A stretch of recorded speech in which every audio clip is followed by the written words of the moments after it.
Dobré ránko, Norik. Stav ráno je geniálny. Čo by som ti povedal, sa? Počasíčko máme vyššie 30 stupňov záš. Práve sa chystáme na raňajočky trošku z papadačov. Ideme ešte pozrieť krstného. Sadáme do auta, balíme, odchádzame do Martina. Potom ďalšia akcia. Vieš, no tá pomaličky v kuse, tak trošičku, pokus. A čo by som si povedal? Svadba parádna. Konečne som videl rodzinu po 12 rokoch, nie? Pokope celú. Tam, normálka, nie? Ťažko je žiť ľahko. Bojujem s tým, jak sa dá, ale bratu, ťažko je žiť ľahko. Norí, keby dáčo píš, volaj, faxuj, SMS-kuj. Číslo máme 3 jedničky 50.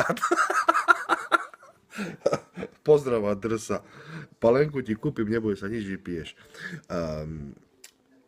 Nič, to potom poriešime. Keby si dačo mu nerozumel, zavolaj.